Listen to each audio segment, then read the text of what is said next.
Since 2022, the European Union has been attempting to push forward with a proposal that could fundamentally change European digital communication. Known as the CSAM regulation, this legislation aims to combat the spread of child sexual abuse material by requiring platforms like Facebook, WhatsApp, Signal, and even cloud services and gaming platforms to scan their users' private communications. While the goal of protecting children is important, the implications for privacy, security and democracy are staggering. The proposal essentially bypasses encryption, one of the cornerstones of security on the internet, rendering it meaningless. Encryption protects our private messages, financial transactions and sensitive data, and weakening it would create vulnerabilities that threaten everybody. The EU is not alone in progressing legislation like this. Similar moves are taking shape in Australia, New Zealand and others, where governments also cite safety as a justification for increased oversight of digital platforms. Australia's Online Safety Act, introduced in 2021 but now on hold, sought to grant the e-Safety Commissioner broad powers to demand the removal of harmful content within 24 hours. While this is framed as a measure to address cyberbullying, child exploitation and abusive content, critics have pointed out the risk of overreach. The Act's vague definition and sweeping powers could allow for censorship, targeting lawful speech, or disproportionately impacting marginalised groups. In New Zealand, the aftermath of the Christchurch mosque attack in 2019 sparked a global conversation about online extremism and hate speech, culminating in the Christchurch Call initiative.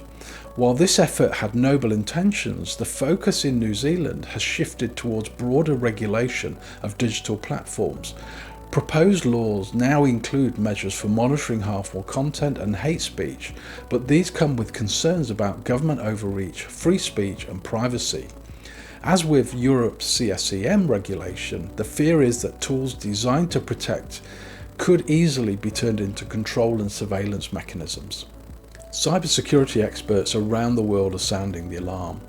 Researchers at Imperial College London have shown how scanning technologies intended to detect harmful images could be quietly repurposed for facial recognition without users' consent. They warn that similar vulnerabilities yet to be discovered could open the door for widespread abuse. In fact, Europol has already suggested that the data obtained through scanning for CSAM should be passed to law enforcement without redaction, and has proposed expanding the scope of scanning to include other types of crimes. These discussions are not theoretical, they illustrate how quickly such powers can grow once introduced. Ross Anderson, a respected professor of security engineering who spent decades fighting for digital rights, warned that governments often use emotionally charged issues like child protection and terrorism to justify eroding privacy and introducing intrusive measures. While these issues are undeniably important, Anderson understood the damage unchecked power in the digital realm could inflict on individuals' freedoms. His insights resonate globally, from Europe to Australia and New Zealand, where governments are grappling with the same delicate balance between safety and privacy. The larger question remains: how much of our privacy and security are we willing to sacrifice in the name of safety? Child protection is a vital priority, but experts argue that focusing solely on scanning user data is short-sighted. A more comprehensive approach emphasising welfare, education and safeguarding encryption to protect children from predators is urgently needed. Dutch child protection expert Ada Gerksen has pointed out that encryption protects children too. It prevents predators from hacking into accounts to find sensitive material. Weakening encryption could ironically make children far more vulnerable. What unites these global efforts is the potential for surveillance tools to outgrow their original purpose. Once governments have the ability to scan private messages, what stops them from expanding this power?